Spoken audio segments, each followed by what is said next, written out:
I guess I should start. Distinguished guests, ladies and gentlemen, on behalf of the board of the Arab International Women's Forum, it is my great pleasure to welcome you to AIWF's virtual roundtable, hosted in partnership with the Board Initiative, the American University in Cairo School of Business, and the 30% Club MENA. Women on Boards Roundtable. This is the first in a series of virtual roundtable initiatives that AIWF is undertaking in 2022 and 2023 with our partners to promote gender parity in executive leadership on boards and the development of female talent in senior management to create that necessary pipeline of board-ready women in the region. AIWF, as a development organization committed to the economic inclusion and empowerment of women and young people in the MENA workforce and in entrepreneurship, has always had a resolute focus on developing and nurturing opportunities for women's advancements and leadership in the Arab world and internationally. We have all moved beyond the business case for diversity on boards. We are all ready to discuss the strategies and best practice models needed to get women onto boards and into senior and middle management. This involves workplace policy change, and it involves deep-rooted mindset change from all the stakeholders and at every level of society. It is well established that gender parity has a positive impact on the bottom line and improves decision-making at executive and management levels.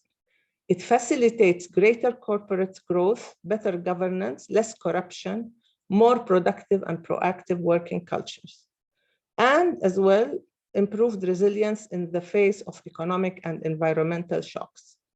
Companies that embrace gender diversity are 21% more likely to experience above average growth than competitors less committed to parity.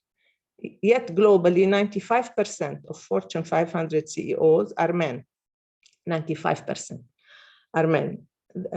And the pay gap remains big, and that results in a big pension gap in every country around the world. In the MENA, despite the ever-increasing number of women in board leadership roles in the region, progress is not being made quickly enough. According to an IFC study of nearly 1,500 publicly listed companies in 13 countries across the MENA region, only 17% had some female representation on their boards.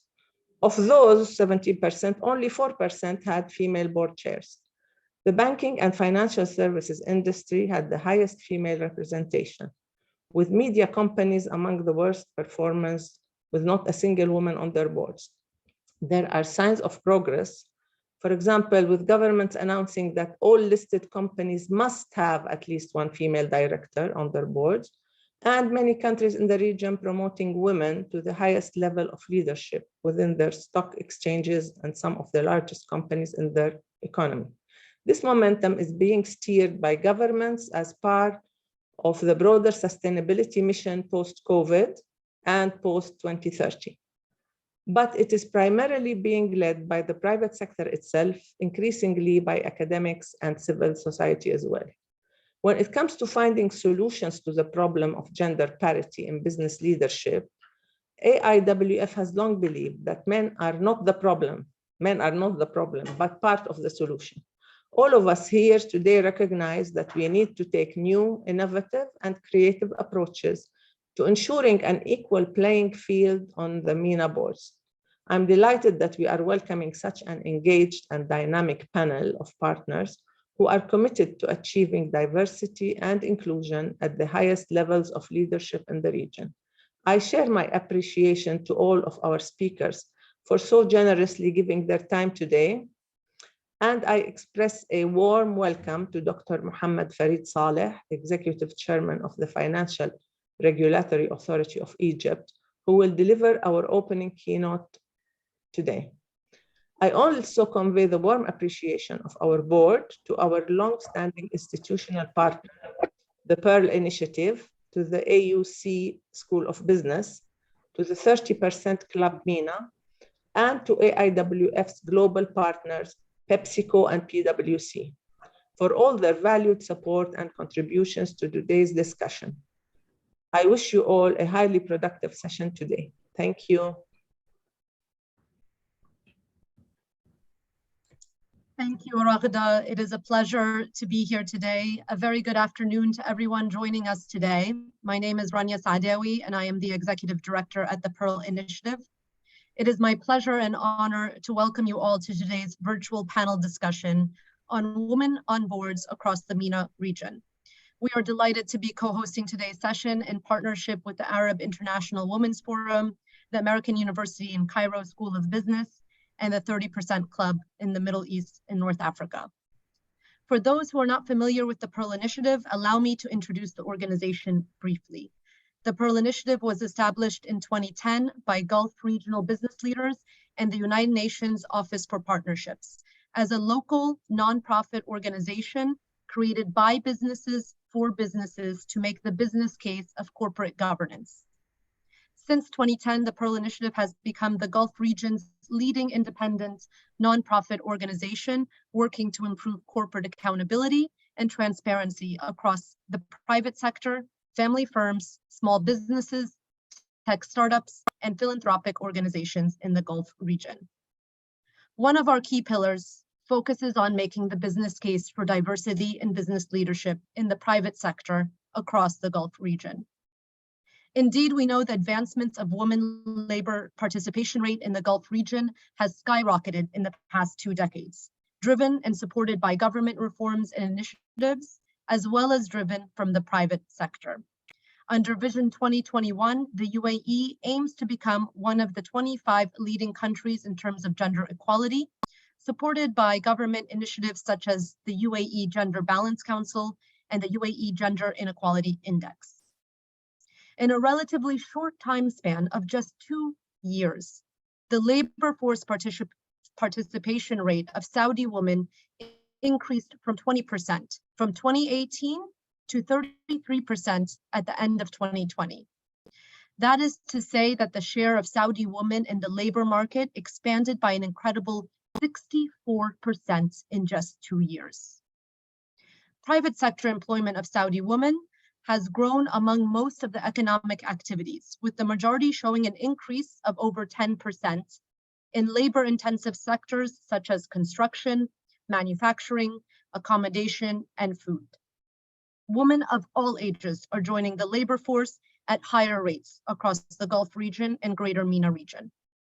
And yet, as Raghda pointed out, there are sobering statistics globally, as well as within the region, on senior leadership of women. In terms of power and decision-making, a World Bank study found that women held only 28% of managerial positions globally as of 2019. This has been the same proportion since 1995. A United Nations report in 2020 found that among Fortune 500 corporations, only 7.4%, or 37 chief executive officers globally were women. We acknowledge that progress has been made for gender equality in the workplace, and there have been notable strides, but at present, women remain underrepresented in most leadership, professional, and technical roles. What this means is that both private and public sectors across the globe are missing out on the economic benefits by not embracing women's inclusion. Today, we will only begin to scratch the surface with a conversation we hope to continue with many of you offline in the coming months. I am honored that we will be joined by leaders of private sector companies, international development organizations, and higher education institutes for a very engaging discussion on steps that stakeholders can take to create innovative programs, partnerships, and initiatives to greatly accelerate women's readiness and leadership on board and leadership levels. With this, it is my great pleasure for me to introduce to you our keynote speaker, Dr. Mohamed Farid Saleh, the Executive Chairman of Egypt's Financial Regulatory Authority. Dr. Saleh was appointed Chairman of the Financial Regulatory Authority in Egypt earlier this summer, where he is also a board member at the Central Bank of Egypt and a member of the Central Bank's Monetary Policy Committee. Dr. Farid is also the vice chair of the advisory board for the Africa Network and as the executive chairman of the Egyptian Exchange House in Egypt.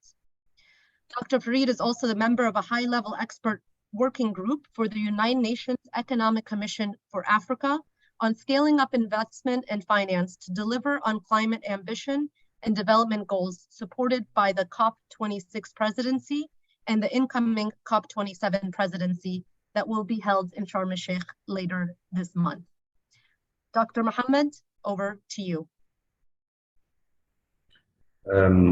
Thanks much, Ms. Ranya and Ms. Raghda for the introductions, and we took much notes of what you have said, and probably we have seen some significant improvements when it comes to, I would say, listed companies or even companies and institutions operating in the non-bank financial sector. But what I would like to allude to that it's not only about our sector that we are operating in or supervising its companies and markets, but I have to say that the entire concept of having gender equality in many of the economic functions and political, I would say, activities is being well rooted in the Constitution of Egypt. Egypt's constitution stipulated explicitly in its article number 11 that you need to have a representation of 25% in the Parliament of Egypt, and indeed we have around 29% of the number of parliamentarians in Egypt are being represented by women, or are women representatives, and this is not stemming from the idea of doing the right thing only. It has always been believed that doing the right thing is sufficient on every single front. You're doing something good, so you get to feel good about doing the right thing. And but it turned out, as rightly mentioned, that doing the right thing, it has its own economic merits and economic benefits. So understanding this aspect and being complemented and proven by significant studies, as has been mentioned by the IFC, regarding the return on equity of some of the listed companies, return on investment. So those companies that have been studied by the IFC have shown a significantly higher return on equity and return on investment once you have some diversity in the board representation. On the FRA and EGX front, I'm not anymore the chairman of EGX since I came here in August as the executive chairman of the FRA. But in the FRA and EGX, several strides have been taken to improve gender equality across listed companies and as well across all non-bank financial institutions operating in the Egyptian market. The decrees have been issued on a gradual basis, starting point in 2019 to have a minimum of one representation, one woman in the boards of listed companies and as well financial institutions operating, and then it has increased gradually, and the decree as well was amended to stipulate a minimum of 2 women or 25%. And this had a significant impact, I would say, on the percentages in 2019, and which is being referred by the IFC. Indeed, the representation was hovering around the 43 to 50%, depending on which sectors we're looking at, and depending if we're looking at listed versus non-listed securities. But as we speak nowadays, the latest figures that we're talking about for listed companies, it's around 88%, and I believe the new report that the American University in Cairo Women on Board Observatory will be publishing those updated figures. So we're talking nowadays of a minimum of 88% of listed companies, or 86% of all companies operating under the realm of the FRA have women representation. Again, this is not stemming only from the concept of doing the right thing, given that one of the targets of sustainability, the Sustainability Development Goals, or target number 5, is about gender equality. Usually sustainability is being always associated with environment, but it's not only environment, it is environment, poverty alleviation, gender equality. And all of these aspects are stemming from better economic functioning and sustainable economic functioning of institutions operating in that sphere of economic functions. But one of the points that I would like to allude to, that while doing so, because here we can be listening to the voices discussing the point of having gender bias in the decisions that have been taken, that all the decisions that the FRA took, or the efforts that have been conducted by the EGX at that point of time, was based on, or the ultimate theme behind it was on a merit-based. And here comes the role, I would say, of the Women on Board Observatory of the AUC, and as well the database that has been created by the FRA, whereby the background of the potential candidates for being candidates on the board of companies, with their expertise, with their background, all of this is being presented, and hence, while doing the right thing, we're ensuring that it is based on merit, not only a matter of gender, but it is a merit-based, I would say, inducement and induction by the FRA and EGX, and that we started by ourselves. Maybe it is too early to decide on the FRA, but at least on the EGX front, we at every single point we were making by issuing the decrees associated with the middle level management and the higher level management at the EGX, that we have more or less an equal representation between women and men in those functions and those titles. So we were trying as much as possible to make the balance to be a 50% in that regard, and I believe we succeeded.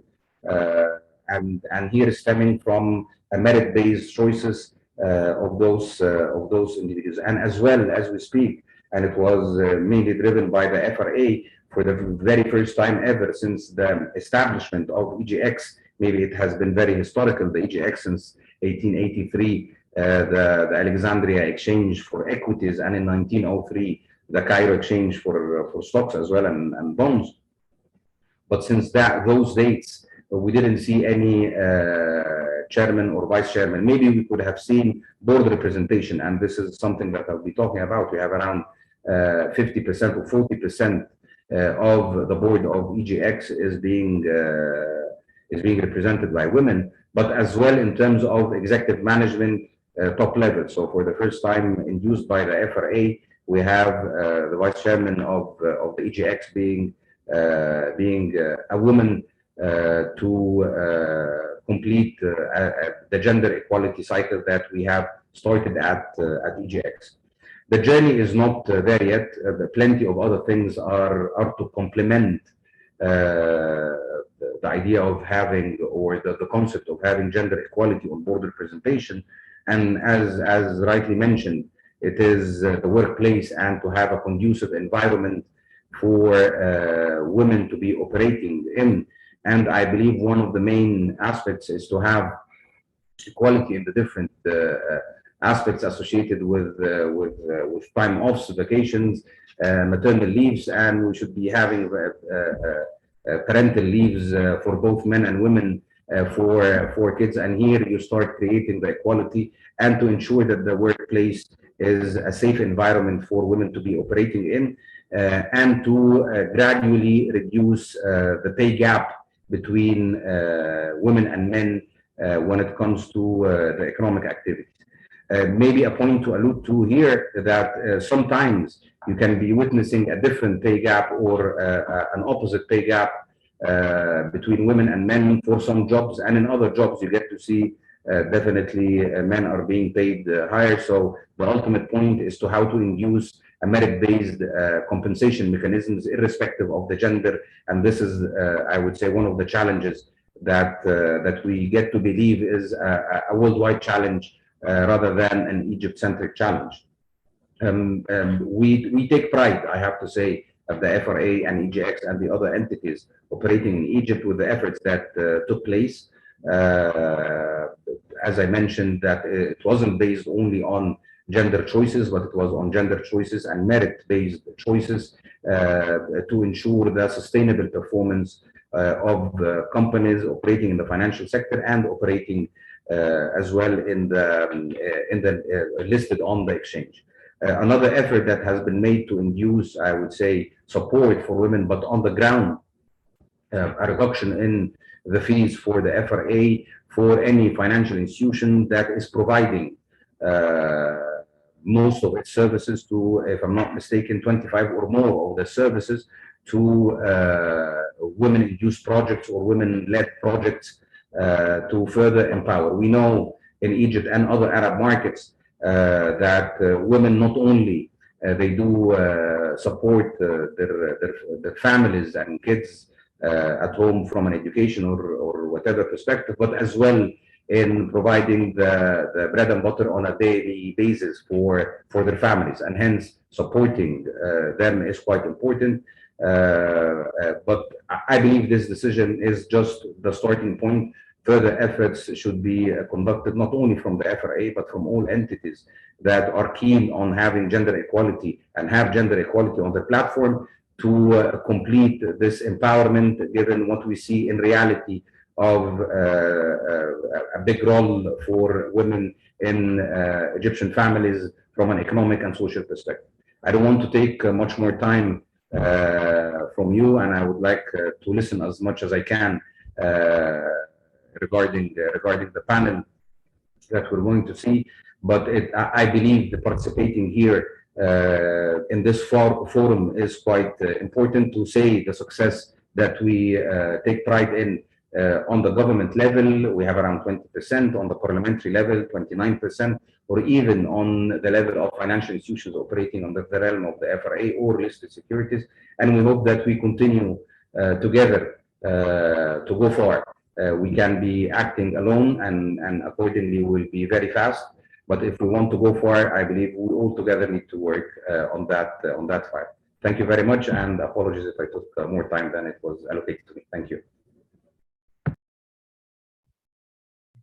Thank you so much, Dr. Mohamed Farid Saleh, for your really inspiring talk. And to quote what you just ended on, it really is a great way to segue into our panel discussion and keynote presentations. We can go fast alone, but we can go far together.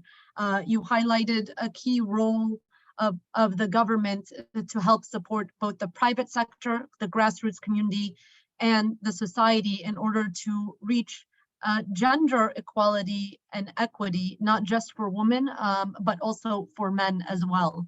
I think a lot of the points that you noted will be brought up in today's discussion, as well as how to implement this at organizational level and corporate levels as well. Thank you so much for your time. I would like to turn it over now into our dynamic panel discussion featuring executives from intergovernmental organizations like the OECD and ILO, from higher education institutions, including American University of Cairo, and then leading executives from the private sector. As Dr. Mohamed Farid noted, it requires public-private partnerships in order for us to achieve gender equality, equity, and parity levels globally. In order to streamline this conversation, I will start by introducing our speakers, and each of them will present a little bit from their perspective in terms of this discussion, and then we will open it up to a Q&A discussion.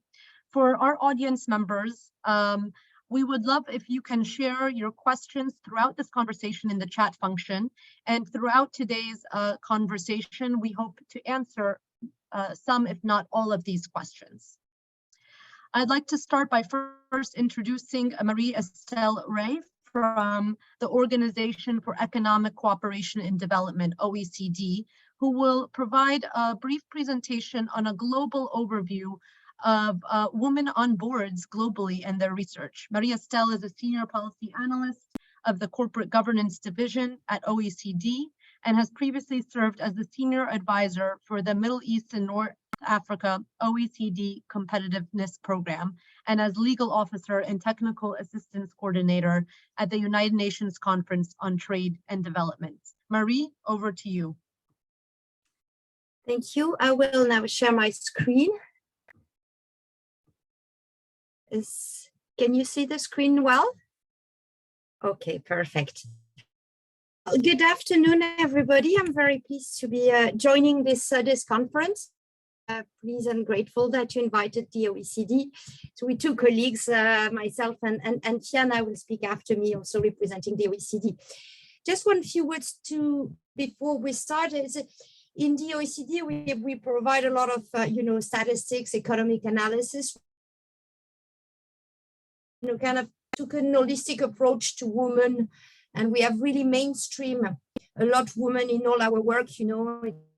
Public life, women in education, the impact of fiscal policies and transport, whatever environment.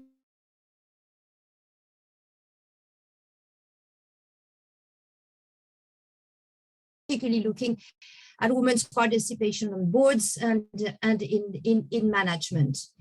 So I would like to provide you in my presentation some few slides just to give you a bit of numbers, because this is what we do a lot in the OECD. Different policies that were set up by governments and companies.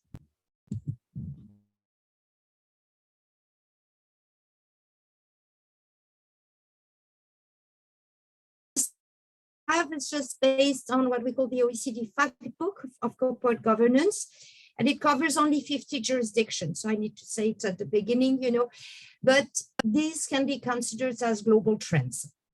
So what we have seen in the recent years, and this has been well echoed also by the speakers who were before me, that there've been a lot of progress. This is something that we can all, agree upon, but we are not reaching the levels that we were, that we all expect.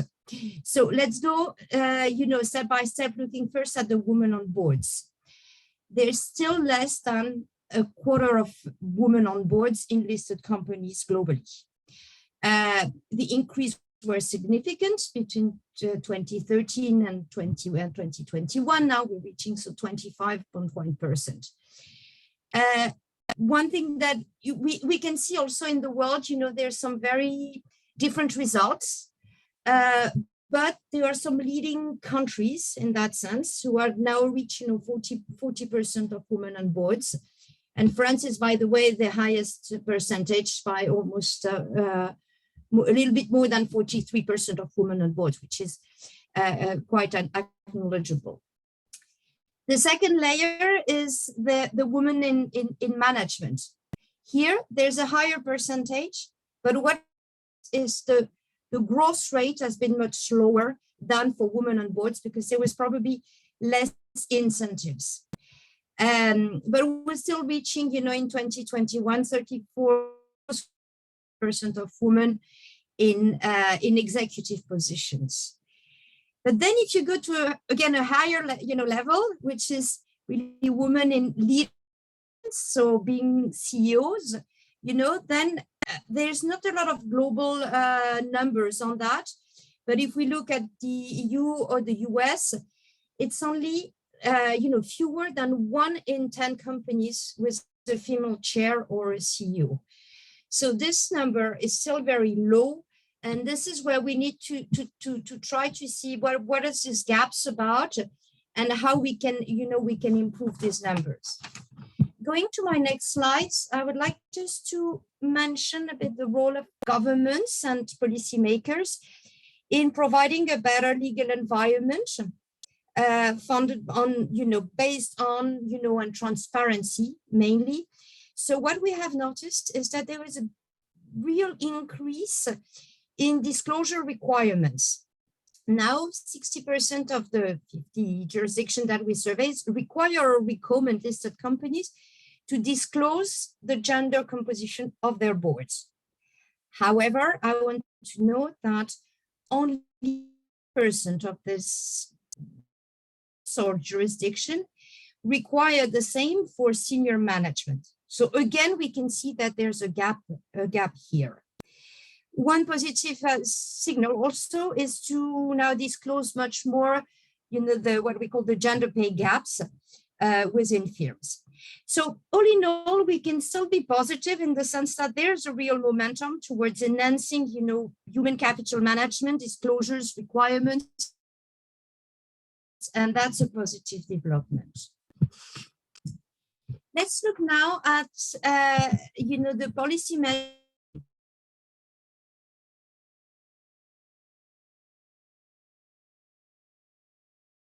are important, or targets, but I just want to show you, the number of countries that have been,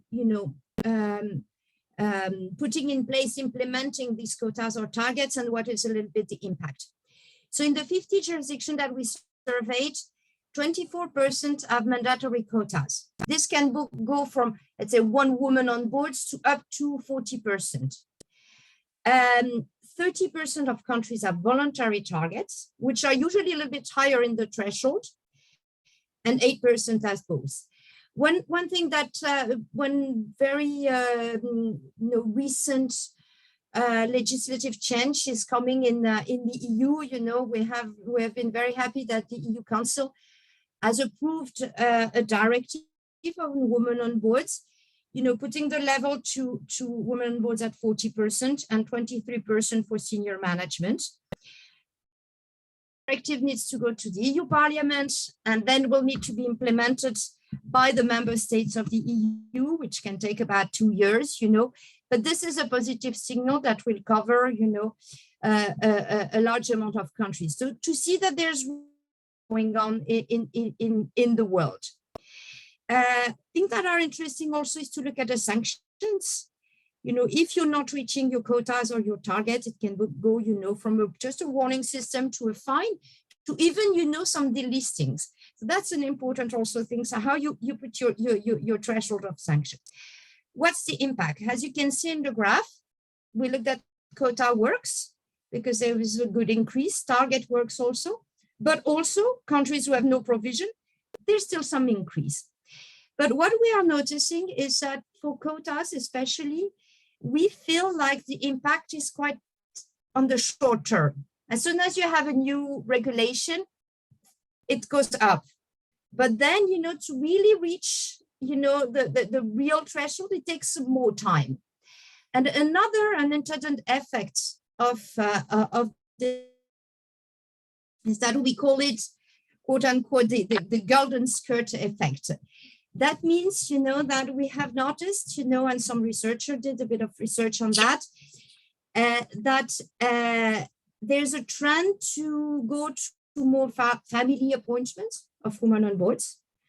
Let's say the woman or the sister or the, the daughter of some, board members can also participate. So this, to reach the quotas.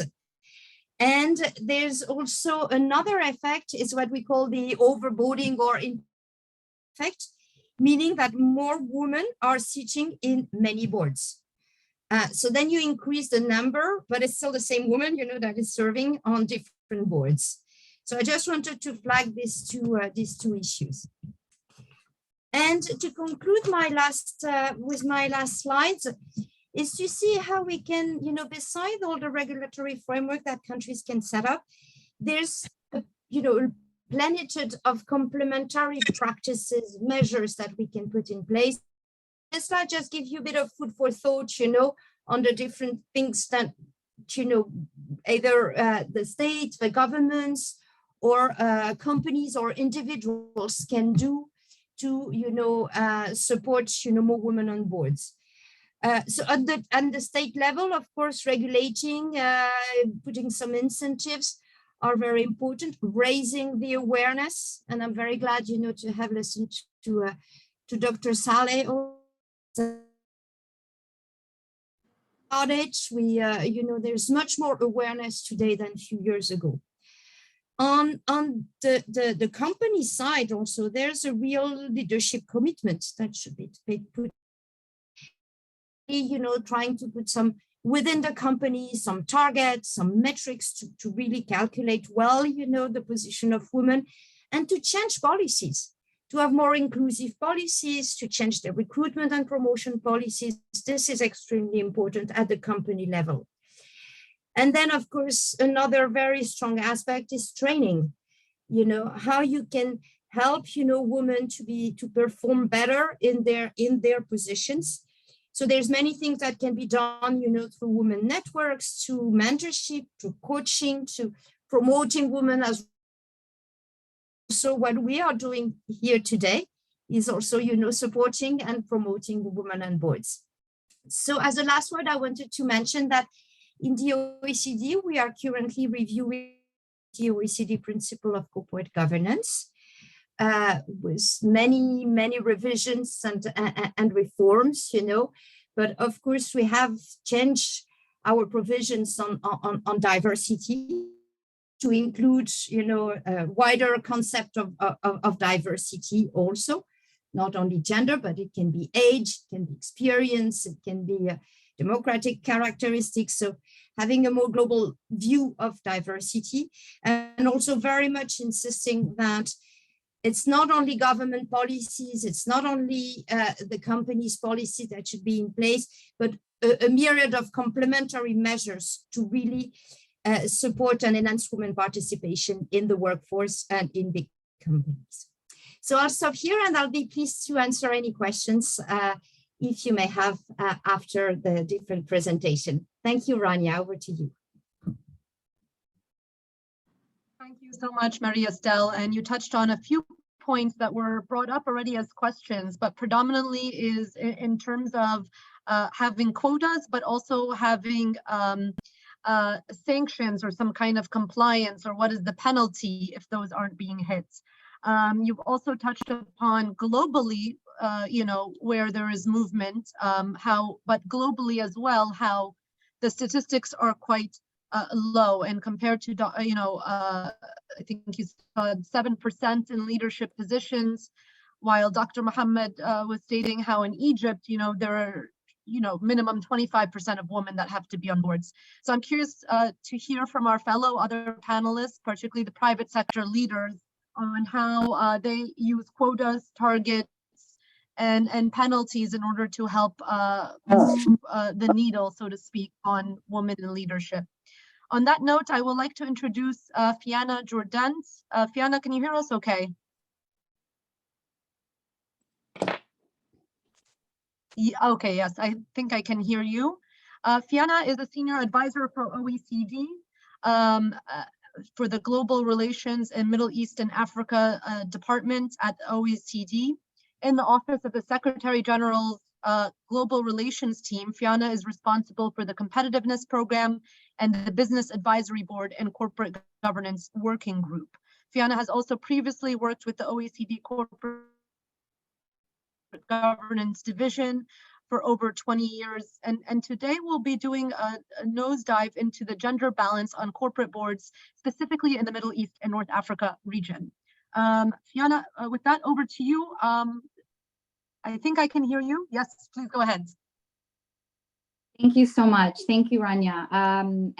It's great actually that I go after Marie-Estelle, because I think she said a really wonderful sort of framework for how the OECD is approaching these issues. And as mentioned, I would like to really focus on the region.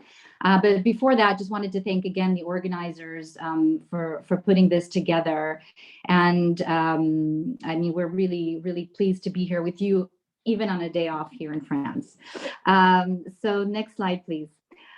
Just to start off with some findings, I mean, I just want to make a caveat. Unfortunately, these numbers are a bit old, so please bear with me. These are just trends, and I was so happy to hear earlier the fantastic progress that is being made in Egypt already. So please take these just with a grain of salt, but it is based on the work we did a few years ago and the numbers back then, and then how we use those numbers to come up with the policy recommendations that I'll share with you in a minute. But back then, it especially on the managerial positions, it didn't look very good for some countries, but I'm glad to hear there's been progress. So I won't spend too much time on the numbers, but I wanted to kind of focus a bit more on the next slide, please, on the the issues that we saw back then in 2019, that the challenges the women were facing to access corporate leadership, including some that were mentioned earlier, such as discriminatory legal frameworks, non-transparent board selection criteria, lack of female role models, and gender unfriendly workplace culture. So this is some of the things that were also mentioned by others earlier. So I won't spend too much time on that. And we had also found, again, at the time, that there was little in the corporate governance codes in the MENA region in terms of including gender diversity. At the time, there was only Jordan and Morocco, and hopefully now there are more countries. When we look at closing the persisting gender gap, what we found in 2019, and Dr. Mohamed was part of this group at the time, we identified some interrelated policy reform options, as Maria Estelle said also earlier, as in OECD countries, also in the MENA region, when we try to translate the G20 OECD principles into the MENA region. Of course, we are also inspired by the international standards, but also very much taking into account, of course, the regional dimensions in MENA. So first, reforming the legal and policy frameworks is a priority to pave the way to endorse gender diversity, whether, whatever forms countries decide to take, whether it's in codes or disclosure rules or mandatory approach. Second, combining national goals on gender balance with company strategies make government policies more likely to succeed. That is also something that we found. Third, improving the data collection. I mean, this is really a struggle, and it's something that is a collective effort, but that is really important to be able to assess the progress within companies and across economies. Of course, attracting women is critical to drive change, and I'm so glad to hear, we'll hear more from the observatory on that, and sort of the databases that are being developed and means to reach out to women, and hopefully diversity of women, as we know also, as we heard from Maria Estelle in the OECD, we sometimes also have this kind of focus on a certain small group, whereas we really need to diversify. And then, as also was mentioned earlier, training programs, boosting the presence of women in networks, and creating a cultural environment that's conducive. So making use of advice and best practices to encourage companies to evolve. Next slide, please. During the last decade, the OECD has been developing a range of activities to support women leadership in MENA. The organization supports public-private dialogue. That's very much our model, and you mentioned this earlier, to advance gender equality in leadership. So we have various working groups. The first, the MENA OECD Working Group on Corporate Governance, which was established over 20 years ago, builds a regional knowledge platform on corporate governance that puts several issues related to corporate governance, but including, we have the MENA OECD Business Advisory Board, which is a platform for dialogue between governments and business organizations.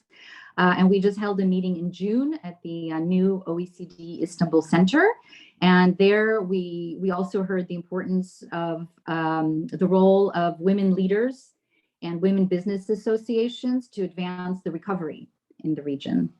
Then we have the MENA OECD Women's Economic Empowerment Forum, which is a network for regional policy dialogue with government and non-government representatives from OECD and MENA to share best practices and solutions for women's economic empowerment. And the past year, they focused very much on digitalization, knowing that only 9%, there's only 9% women in the ICT sector in management positions. So there is a clear need there. And we know that digital is one of the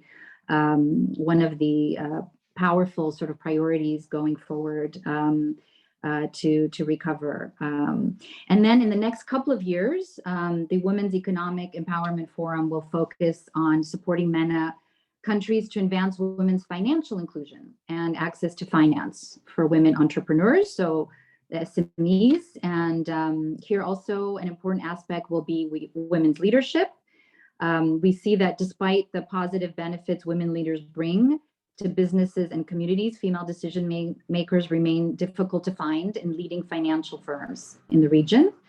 So women are also significantly underrepresented in the leadership teams of companies that receive investment capital.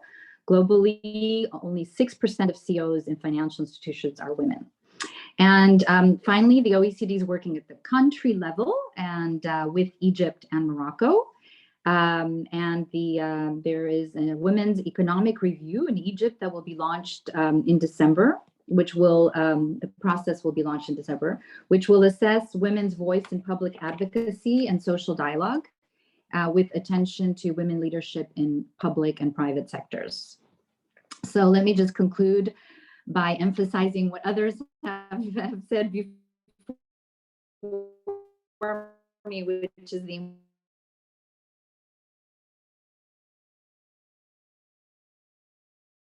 is a great stepping stone to move this forward. And I look forward to learning from the others in the conversation we're going to have.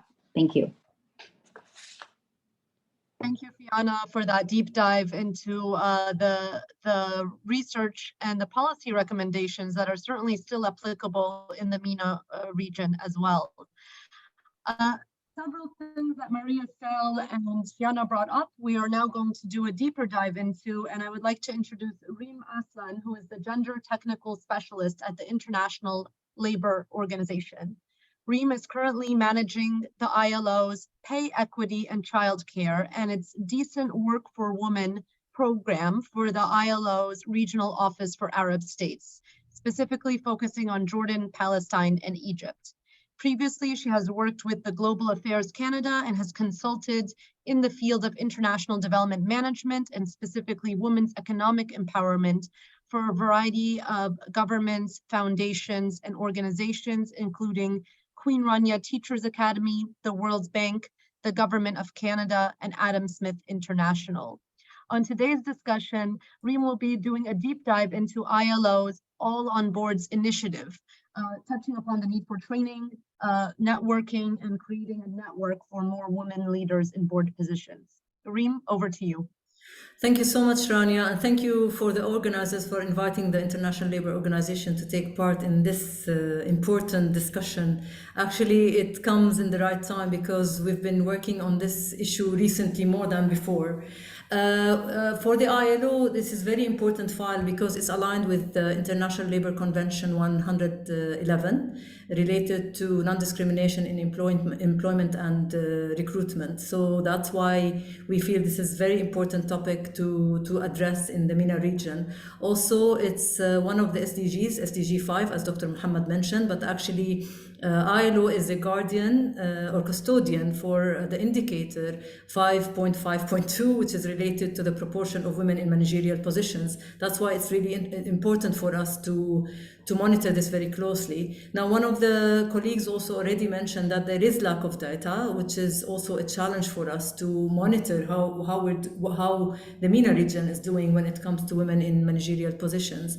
Now, in 2019, ILO also had a global report with 13,000 enterprises in 70 countries, and they found, of course, businesses did better. The businesses that had genuine gender diversity programs performed better, financially performed better, and actually 5 to 10% of their profit increased. Not that this is the main core of when we talk about this work. In Jordan, there was some major steps that were taken.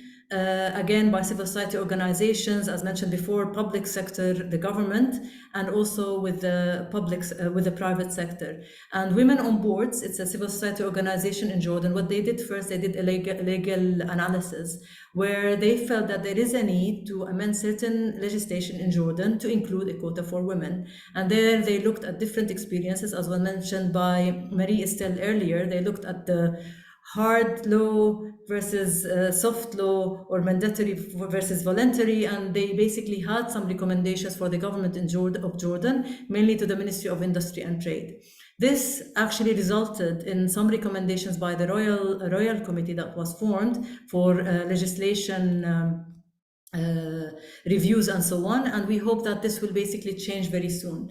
Meanwhile, also, what we have done, we just recently launched with the Banks Association in Jordan. Actually, Dr. Mohamed also mentioned the banking sector before and the financial sector as well. It was the most inviting, I believe, sector for this work. And what we have done with them, and with the Amam Venture, we launched the All on Board initiative. Amam Venture, what happens actually, it's what also was covered earlier by OECD colleagues.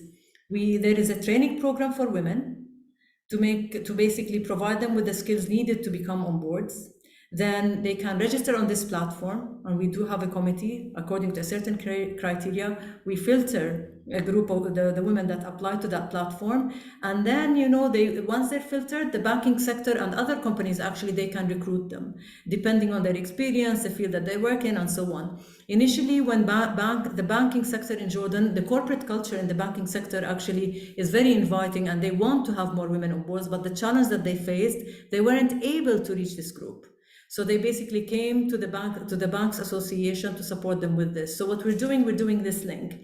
And again, this is a national initiative, and the ILO, what we do is to facilitate all this work. And people might ask sometimes, and we're always questioned, shall we work on the women labor force participation or women on boards? Actually, studies have shown if you have critical mass of women on boards, which now we're talking about the 30%, then it can filter down. And if you have more companies that are led by women or owned by women, also this will filter down. So and then you will have more representation of women, of course, to reflect their voice and their participation in the labor force once you have women in these managerial senior positions and so on. What also was quite interesting in Jordan, and I believe it's because of this collective national work, the Central Bank of Jordan, although it's not in the legislation, they basically announced that by 2024 they will have 20% of board members females and 25% in C-level. Yes, maybe it's not the percentage that the Jordanians, the women in Jordan aspire for, but at least it's a step in the right direction. And I will stop here unless there are more. Maybe we'll give some time for the questions from our guests in this panel. Thank you. Over to you, Ranya. Thanks. Thank you, Reem. I'm seeing a lot of questions here on how they can all be part of these different initiatives. And I think this speaks to the fact that there can be a lot of there still needs for more networks and for women to be aware of these types of training discussions.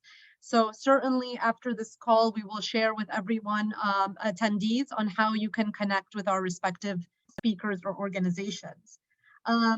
For now, I will then turn it over to, from the academic perspective, and I would love to introduce Dr. Raghda, who is the Associate Dean of Executive Education at the American University in Cairo School of Business, as well as the Executive Leader on Women on Boards Observatory. Dr. Raghda is leading a growth strategy and restructuring a multi-million-dollar executive education program at the American University of Cairo School of Business, and is the founder of the Women on Boards Observatory that produces an annual monitoring report and compiles the Egyptian Board Ready Women database. Prior to joining American University of Cairo, Dr. Raghda was also the founding director of the International Relations at the Ministry of Communications and Information Technology in Egypt. Dr. Raghda, on today's discussion, will discuss the experiences, the lessons learned, and the next steps to replicate the model of Women on Boards Observatory that has been done in Egypt and to be done hopefully in the rest of the region. Dr. Raghda, please. Thank you very much, Ranya, and thank you to all the previous speakers, and thank you to the organizers. We're delighted to be here today. One of my main challenges has been to try to limit what I say about women on boards, because this is my passion project and I can talk about it for hours. So I will do my best to limit and focus. But I think all the previous speakers pointed to something very important. If we don't have data, we don't know what we're talking about. So this is my starting point for what do we know about women on boards in the world. You heard a lot of data. I will not of statistics. I will not go through the statistics, but what is important is that we can get from international data a trend and indicative targets or figures for women on boards in the Morgan Stanley World Index of Companies, which is mostly for developed countries and mature companies, and also for the emerging markets index. At the emerging markets level, we're talking about 14.5%. We also have details about women on boards in Europe, and as was said before, France is leading the world in this respect. Now, due to the work of our observatory, we have this data on Egypt as well. So from 2018 to 2021, the representation of women on boards in Egypt in the sectors that we cover, that are the listed companies, non-banking financial services companies, banks, and public enterprise companies, the percentage of women on board has gone up from 9% to 16.7%. We are more than halfway to reaching the target of 30% by 2030, which is a national target in Egypt. We have further breakdown of the trend in each of those sectors over time. We need similar data for Arab countries in order to compare, and we don't have it. And this is the invitation that I'm making today in this panel, that we are ready to share our experience and to share all our learnings with colleagues and counterparts in Arab countries so they can set up their own observatories. What is the expected outcome of having an observatory?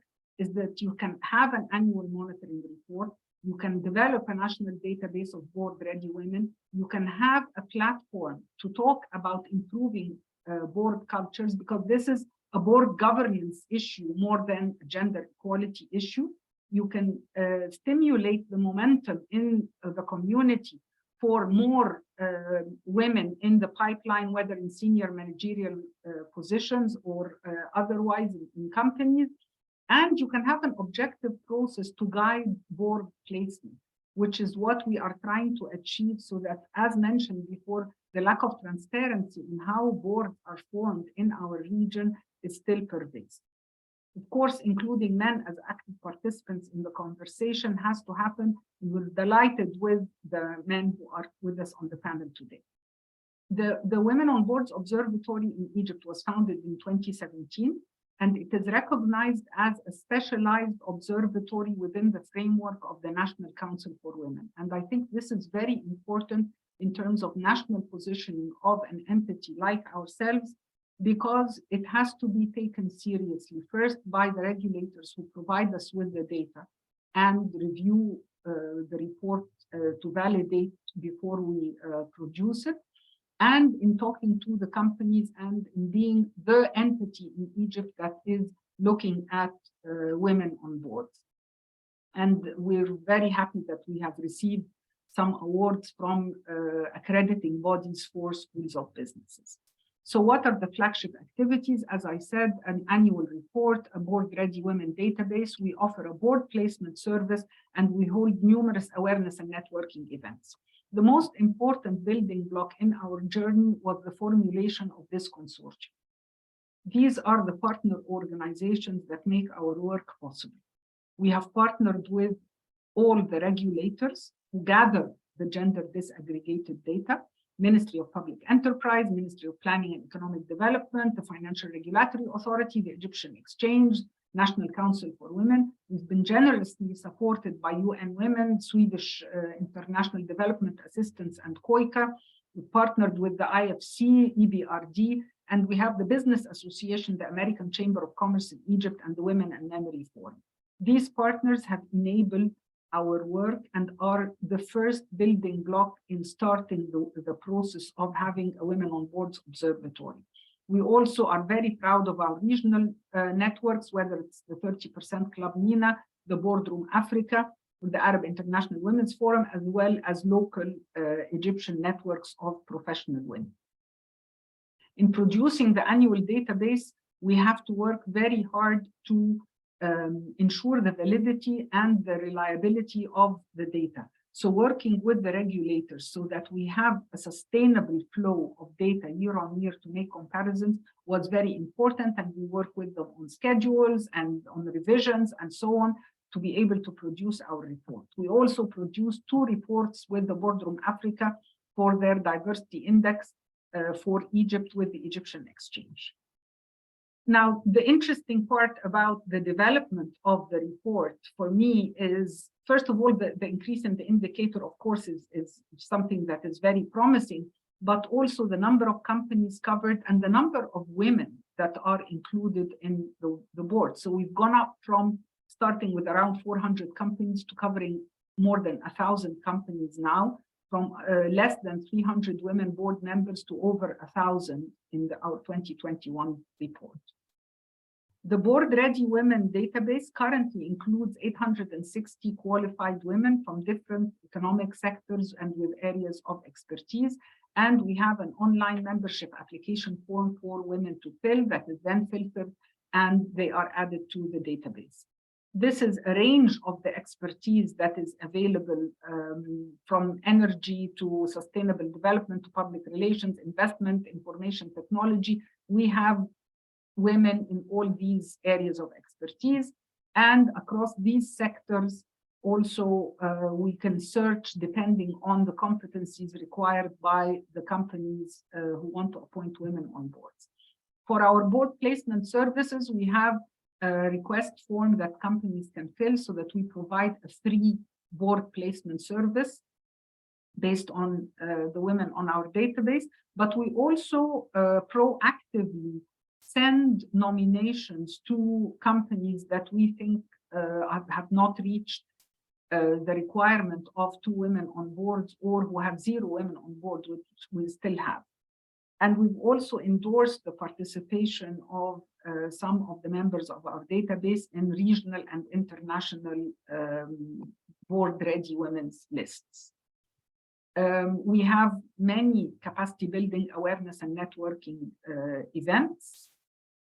And as we always say, it is 1 woman is a token, 2 is presence, 3 is voice. The idea of having 30% women or at least 3 women on a board provides the critical mass that normalizes the participation of women on boards. I will stop here and of course happy to answer questions later on, but again, extending the invitation to all Arab countries where we would be ready to help and share our experience in detail, because we do need this data across all the Arab region. Thank you very much. Thank you, Dr. Raghda. And I think that is a key part of this conversation is the need for more data to be shared at the ecosystem level. And I see that there are a lot of questions about that as well, and whether we have other data points. But without further ado, I'd love to get into our lead private sector companies. We have PwC, Grant Thornton, Pepsi as well, that will dive deeper into, well, you know, making the business case. Why is it important for companies to grow and sustain, to have more women in leadership? And they're going to get into very specific conversations about what these leading companies are doing to improve the ongoing journey of diversity and inclusion in recruiting and retaining middle, senior management, and having a pipeline of female talent so that they are ready to be on the board within the company. And without further ado, I'd love to introduce Mr. Wael Ismail, who is the Vice President of Corporate Affairs at PepsiCo. Wael leads the Middle East Office for Sustainability at Pepsi and is responsible for launching a number of the key initiatives in the MENA region, including Tamakani, a woman empowerment platform, Proudly Saudi, PepsiCo's corporate engagement initiative specifically for Saudi Arabia, and the MENA Greenhouse Accelerator, as well as a number of different community investment initiatives across Lebanon, Jordan, Iraq, Libya, and the UAE, to name a few. Wael, if you'd like to share with us a little bit about Pepsi's strategy around this and why and the importance of communicating this D&I strategy so that having women on boards becomes the norm rather than the exception. Over to you, Wael. Thank you, Ranya, and great to be here on such a distinguished panel, especially with all the inspiring stories that we that we heard so far. So I think from the private sector perspective, and I think almost a year ago we launched something we call PepsiCo Positive, which is basically our overall transformation strategy. And a big part of it is really our diversity and inclusion goals, targets, and plans. And I think a few things that really come to mind is that really there is a need to cooperate across multiple platforms, multiple organizations. You know, we have academia here with AUC, we have the OECD, many others, the ILO, to really bring this case forward. Now, for us, we've been really focused on making sure that we have meaningful impact where we operate, and we've done a few things around that piece. So we've launched something called the Women Inclusion Network across multiple markets.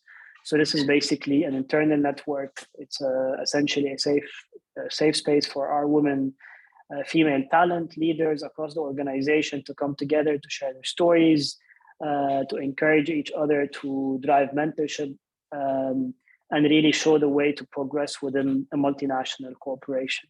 And I think, you know, having somebody there to guide, you know, I think as Dr. Raghda said, having more than one person makes it a voice. I think having one person is good, two people is great, but I think even more than three people would be ideally, because then you have a voice and a quorum that can really speak on behalf of not only those in leadership, but as well throughout the organization. And we found that to be really helpful, because that's, especially with young talent coming into the workforce, this is what they're looking at. If they find leadership teams that lack diversity, then by default, they will think that they don't have really a room to grow here, especially in very, I think, specific functions, at least that we have, whether it's on, you know, sales or supply chain, et cetera, that have been predominantly, you know, male, you know, from a male domain, so to speak, especially when you talk about the markets that I cover, for example, across MENA and Pakistan.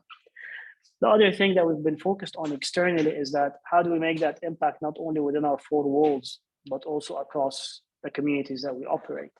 And I think after trying a number of different, you know, projects, engagements, we found that focusing on mentorship really makes a big difference.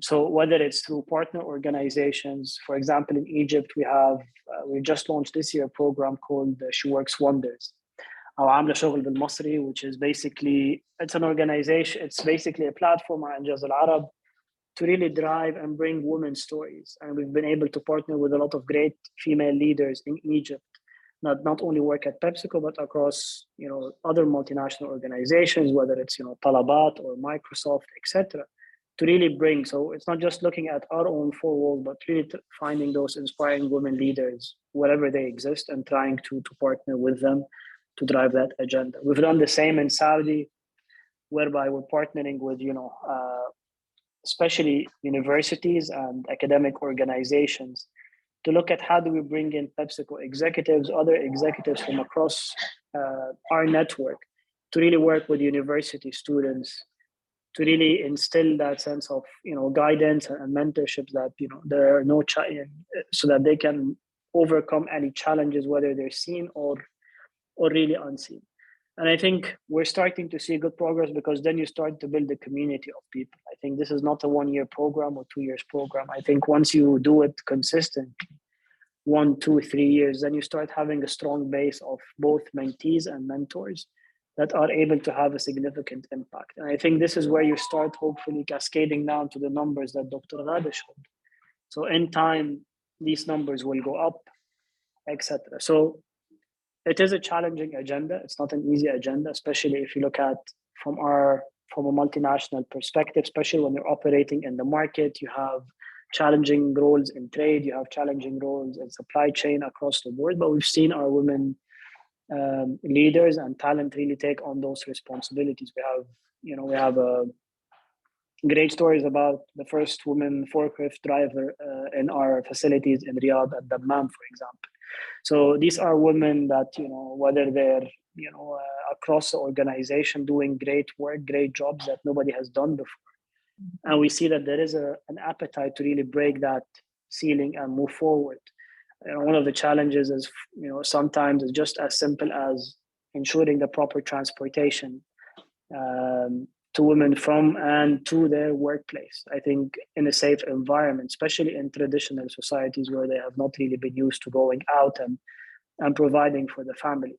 So sometimes it's just very simple things that it's not always a very complicated barrier, but sometimes it's just understanding what really is the barrier. I'm not thinking that there is a blanket approach across the board. So I'm happy to continue this conversation. I can talk on for hours, but I'm sure we have a lot of other inspiring stories to hear from. But happy to engage with anybody on the call at a later point to share more on this. And and once again, thanks a lot for allowing me to share some of what we're doing here at PepsiCo. Thanks, Ranya. Thank you so much, Wael. And it's a testament to the ongoing work that Pepsi has done. And we speak about global statistics and female global CEOs. Of course, Pepsi is one of the leading companies with its former ex-CEO, trailblazer woman, Indra Nooyi. And it's important to state how important it is to have these multi-sector partnerships, both grassroots and from above.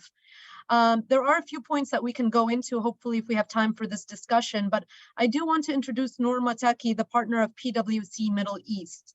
Norma is also the diversity and inclusion leader at PwC with over 20 years of experience towards driving transparency, reporting, and investment in diversity and inclusion within the Middle East and North Africa. She is an advocate who believes that rigid roles do not do anyone any favors and no longer serve us in the workplace, as Norma continues to work towards building awareness through action. Norma has invested in making a difference not just within PwC, but through the clients and networks the firm operates in. And as PwC is a key partner and supporter of the Pearl Initiative and its work on diversity and inclusion, along with Arab International Women's Forum, I think we can all attest to the work of PwC. What Norma will be talking about today, which I think is really quite interesting, and we've touched upon this a little bit, is how do you put quotas and KPIs for senior leadership at companies when it comes to having more diversity and inclusion, quotas, KPIs, targets to hold senior leadership accountable to having more women or diversity, let us put it that way, in the workplace. So Norma, I would love for you to talk a little bit about this for our audience here today. Thank you. Thank you, Ranya, and thank you for inviting us to speak from a private sector perspective, because I think I will echo what all my fellow panelists have said. This is a collective responsibility across all the different platforms. And it is when you start looking at women in the managerial positions, right, in the middle and senior managerial positions, where you help them develop, you train them, and you sponsor them, do you only open doors and create more opportunities for women to be on board? So I see that as a critical phase. So I think what I want to do is spend a bit of time about what we're doing at PwC from an I&D perspective. And you mentioned in particular around setting targets and KPIs, I don't think you could do that in isolation without having an over-inclusive program around targeting that, because if you just come in with a KPI or a target or a quota, it just won't create the environment that you want to create. So what we started out by doing is looking around how we can raise awareness and continuously educate our people internally. We thought this would be a time span of a few years where we can spend a bit of time doing that, but this is a continuous thing. Right? So whether it is bias trainings, whether it is development trainings, whether it is inclusive mindset trainings, we continuously have to do that and remind people of that. And it's only that when you have that, do you create that environment where discussion is around creating more opportunities for women and developing women. You have to have the right tone at the top, right? You can put all the KPIs, all the targets, all the quotas that you want, but if this is not sponsored at a leadership position, things won't get done, right? And what we have to remember, this is not a CSR initiative. This is a business imperative, and you have to put policies and procedures and drive this as if it is one of your key verticals in the firm. So for me, I sit on our extended leadership position, on our extended leadership board, because it is to bring that voice into what we're trying to do is very, very critical. Once you do that, you have to hold people accountable. And that's when your targets and the KPIs come in. So when we started looking, and I think it was an interesting journey, when we started looking around putting or holding people accountable, we thought we would hold our senior partners and our partners accountable by giving them a diversity score, by saying this is where you land on the diversity score. But to do that, we need to give them their targets and their KPIs. And to be able to do that, we had to really go down to the very granular level. And that is what I encourage most organizations to do. So don't set at a high level. Don't give me high level target of I want to be 20% or 40% or 50%. Go down to the granular level, because you'll find that at least in an organization as ours, that there are different nuances when you're looking at different teams and different organizations. And I think Pepsi touched upon this. If you are working, I'll touch upon this, if you're working in different elements, you have to tailor your processes so that you can address that particular focus area. And you also have different geographies, and you need to tailor to that. And we did find that, when you go into a different, our geography in the MENA region is 12 countries. They are different, and you have to be, you had to tailor it to the local environment.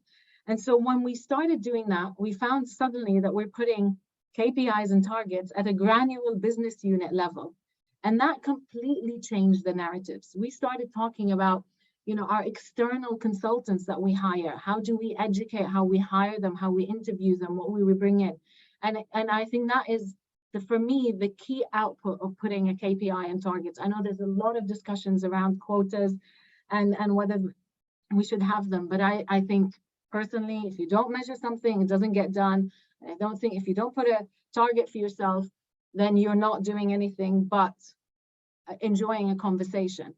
And the output of that is changing the narrative and changing the discussions internally. So that is very, very important. But once you do that, you need to review the policies and processes that you have, and you need to make sure that they're equitable, not equal, equitable. And in some cases, you will have to have interventions that are very specific to women. So I'll give you an example of that. So we looked at our director level, which is our most senior level before the partnership level. We found that that we don't have enough of a pipeline. It's not because we don't have enough women there at that level or the levels before. It's because that nobody has given them the right sponsorship and opened the door, helped with their own political capital to open the door for them. So we carried out an initiative which is very specific. So we have a sponsorship program only for our female directors, because that's the intervention that we needed to do. And we built several communities. So we have a parental community, because I think, again, we need to have everyone in the conversation when it comes to family care. We have different types of diversity communities, and that also helped cascade the message down. It helped us achieve our KPIs and our targets, and we communicated internally and externally, because I think that is really, really important, and it is the onus on everyone, all the stakeholders that are on here, to help with that conversation. Hope that gave you a bit of a color on what we're doing and why targets are important. Certainly, Norma, and I know certainly well, I see a lot of nods, and I see a lot of questions going around on this, is the need to really have targets. And I think as has been said earlier by the international organizations and the government regulation, you need to have certain penalties and specific numbers so that we have more data and awareness, and that we're moving towards more equity as well, but also the social aspect and seeing what the unconscious and conscious bias are, because there are different ways for women who don't naturally, let's say, promote themselves. So to have a sponsorship program or some kind of mentorship program that allows it to equal the playing field is very important. Well, Ranya, I think sorry if I may, I think the data that my fellow panelists provided earlier is very telling, and I was a bit surprised. I knew the numbers, but not to that extent. Where you had targets for women on board, you had higher women on board, but because we don't have targets for women in management, we had lower women in management. So that is, as much evidence as you would need on the importance of having targets across the board. Thanks. No, thank you. And I think there's a lot of questions, and I just want to say for all the panelists, because I know we're coming on time almost here, but we will be circulating ways to connect on these different great initiatives that you're doing across the communities. So Arab International Women's Forum, if we can ask perhaps to gather this and be able to provide an outcome report, but ways to connect offline on this. I want to get into last, but certainly not least, introducing Hisham Farouk, who's the CEO of Grant Thornton UAE and member of the steering committee for 30% Club MENA, which also work closely with PwC and key leading organizations globally to help provide women mentorship at that middle, senior, and leadership level that often is not available. So Hisham has successfully led Grant Thornton's offices in Dubai, Abu Dhabi, and Sharjah for over 10 years and sits on a number of boards in the UAE and across the region, including for the Harvard Business School Club for the GCC. Hisham is a patron and avid mentor for entrepreneurial businesses, dynamic and SMEs across the region, and he advises and mentors startups through Techstars, FinTech Hive, Endeavor, as well as a steering committee member for the 30% Club and Reach. And I would love for Hisham to talk about policy changes that are required, but also from the male perspective, as we have the majority of leaders globally, regardless private sector, public sector, social sector, are males, and that requires looking at policy change and bringing men into this conversation. So Hisham, sorry to put you on the spot like that, but I know we had an interesting conversation before. So with that, over to you, Hisham. No, Ranya, thank you very much, and thank you to everybody here today. And look, I mean, it's testament alone that we have such a wonderful panel, the importance of this, and all the inputs and feedback that is coming around this very important topic. I'd like to really break this down into two different segments. One related to our role as 30% Club and what we've been able to do and the initiatives that we've been pushing through it.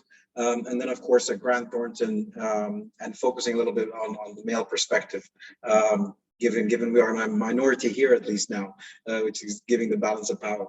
Look at the 30% Club. We started a number of years ago, and we identified, of course, looking at the MENA region, that we do have a shortfall of women on the board.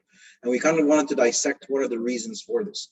And the reasons, of course, which have been touched on by many of my colleagues here, related to kind of regulation around it, the availability and accessibility of women, the qualifications that push for it, and so on and so forth.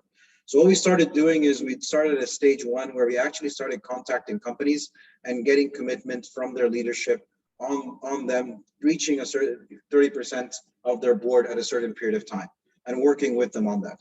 And our commitment to support them was, the next stage was actually to how do we qualify women to become on boards. So we worked with organizations like Hawkama to say, okay, what certifications are required, so that, you know, for good or for bad, the reality is that women have to prove themselves further than men to be on boards. So we know that, and I think it's very important that we do have these open discussions.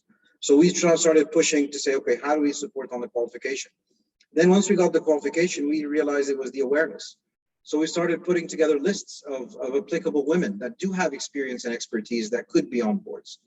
And then lastly, for us to start building through kind of the pipeline. What we did was we worked with a number of universities, including Harriet-Watt, Endeavor, Edinburgh University, where we created a sponsorship program where we sponsor masters for women. And we actually have a very strong process where we can identify future women, and we kind of provide scholarships for their master's degree. And the intention of that is that we also then build future fit women that can actually then come back on the boards. So all these initiatives are in place. They do take time, and I agree with Well, and I agree with many people here. You know, we cannot change everything overnight. This will take time. But, you know, like I said, looking at this panel today and all these very powerful human beings coming together, this is a testament of where we are today. If I look at it as Grant Thornton, I think many corporates are taking very similar routes, and hearing what everything Norma has said and Well has said, it's very refreshing to see that we're all kind of moving towards that right direction in really identifying the core problems and the core issues around our business model, which starts effectively with having policies in place, you know, for equality, and ensuring that everybody gets the right, you know, opportunity. The mentorship, which is absolutely critical. We saw a massive change when we introduced the mentorship program. And I think the mentorship program was one, you know, like Norma was saying, just giving, you know, the political strength, but two was actually giving confidence to them. Because a lot of times, don't forget that that confidence is lost through the process. And it could be because they had to leave the business for a certain period of time for giving birth and taking care of the children, which I think is a far greater, social importance that I think we undermine and we don't really discuss and put true weight on. So it's really building that confidence. But one thing we also did beyond that was we actually started training a lot of our men in the business about male bias. So we had dedicated training about male bias. And believe it or not, many people did not realize that this existed. So when we started introducing this training, a lot of our men, even at leadership positions, were like, well, we're very aware of women, we're very supportive. And then we started showing videos where we would show them in the interview and how the interviews were very different. The questions that they were asking, if it was a male, even if it's at an intern level or a junior level or a senior level, the questions they were asking the men versus the women were very, very different, and they weren't aware of it. It was really about the mindfulness around this, and this made a massive shift. And we saw after 2 years of having this program in place, when we have our people voice, which is the feedback from our people, this year, for the first year, our women actually had a higher rating for our firm than men in our business. And I thought that was true testament of success of all the efforts we've put. So look, it's I think in conclusion, yes, more men have to be in the discussion. I saw the participants, the majority are women, which I think is amazing, but we need to bring more men into the discussion, not because men will make the change, but for them to be more mindful of the change that is required. And then, this is a long-term process, and I think we all have to persevere and push until we get to where we really want to, for the benefit of everybody.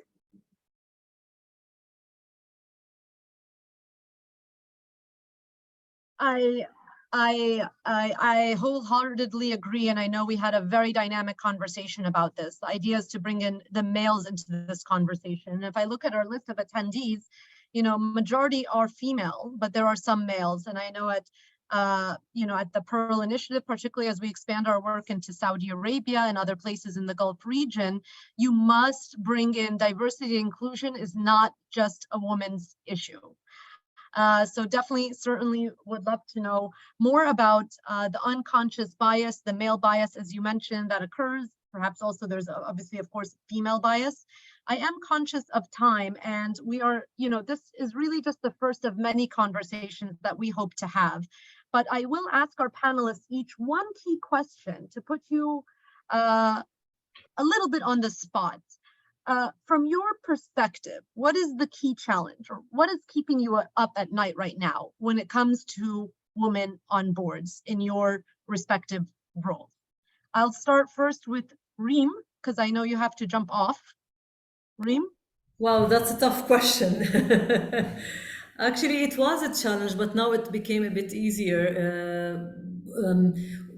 Changing, or basically discussing the topic with corporates in Jordan was a challenge. Now, what remains a challenge is small and medium enterprises. 95% of the businesses in Jordan are small and medium enterprises. How would this apply to them?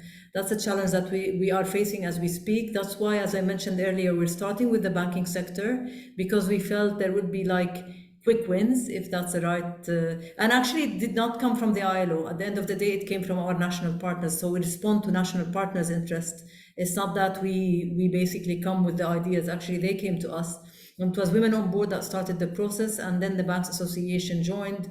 And then, I think there was quite a bit of sensitization to legislate, all the way to the legislators, to women, to business owners, and so on. So, but again, what remains a challenge is basically the small and medium enterprises. How are we going to apply that to them, even if they have boards in place? Thank you.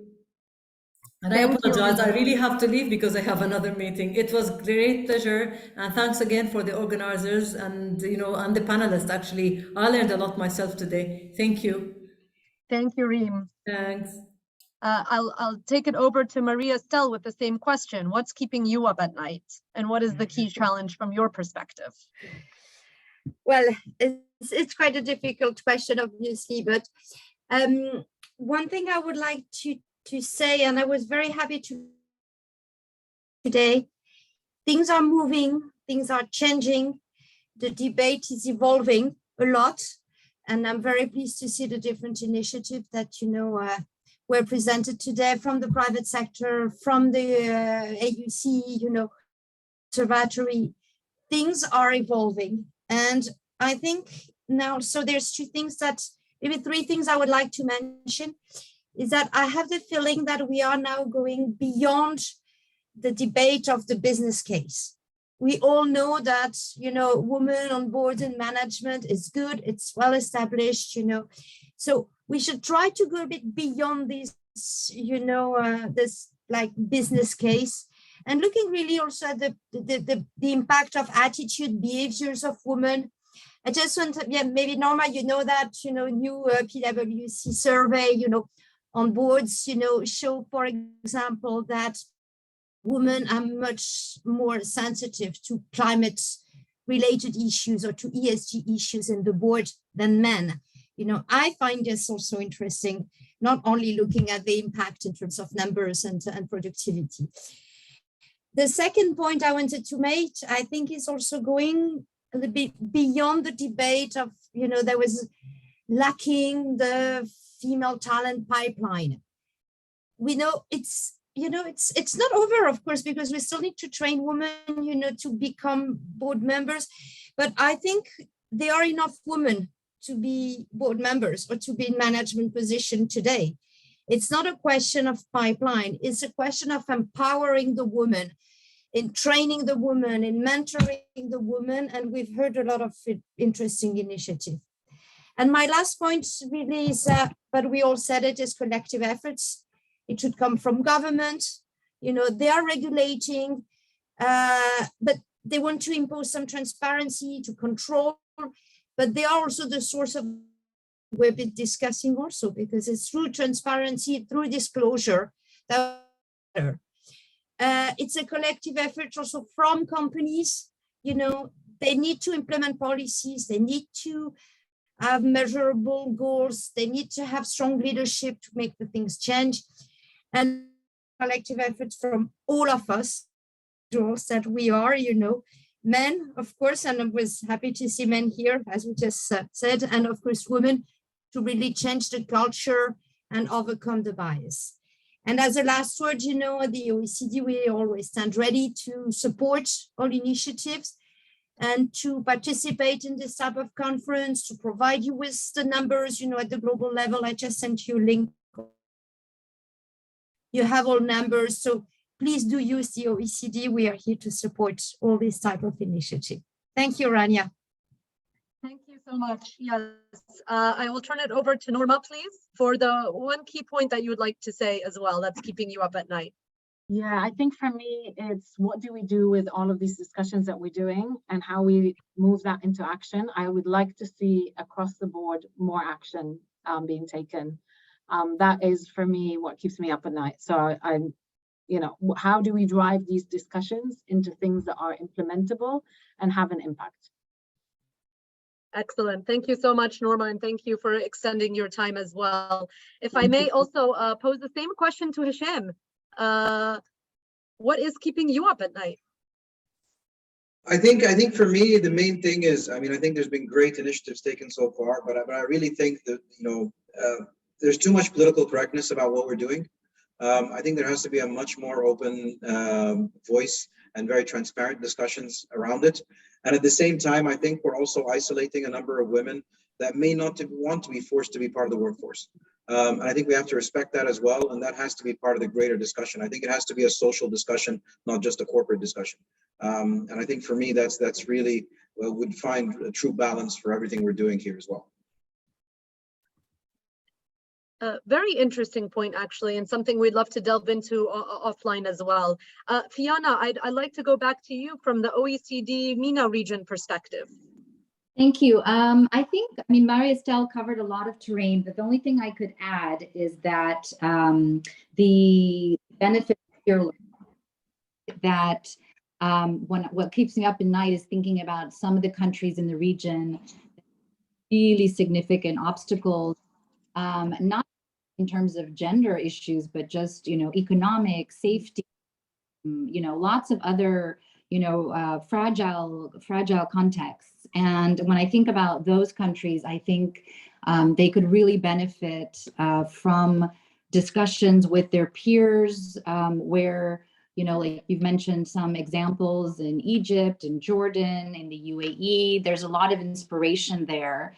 And I think that dialogue is extremely important to help uplift those struggling in these really difficult contexts. Thank you so much. It's been really a pleasure, and I hope to stay involved. Thank you, Fiona, and certainly, definitely the socioeconomic and safety concerns, you know, irrespective of gender, is key in this conversation. And last but certainly not least, Dr. Raghda, I would love for you to share what is the key thing keeping you up at night. I have 2 points. First of all, recognizing the fragility of progress, that it needs to be protected, it needs to be institutionalized. Needs to be institutionalized in as wide a spectrum as possible, so that if something fails, another will survive. And this is for political and cultural reasons in our region that I'm sure everyone is familiar with. So this is something that keeps me up at night. The other thing is, we don't want to create a culture or an environment of equality for women that excludes men. So what I am working on now is how to develop new language that redefines masculinity in an equitable culture. We don't have the language for it in our culture. What does man look like if he is man the partner and not man the provider in our culture, and how can we talk about that positively and enthusiastically as we have been able to in redefining the role of women, whether as working mothers or as stay-at-home moms or whoever we are. Women now have the language to talk about their different roles in society, and we haven't done the same for men. Those are the 2 things that I worry about for the future of progress in this area. Thank you, Dr. Raghda, and thank you again to all of our esteemed speakers, guests, for your time and for your contribution to this really important conversation.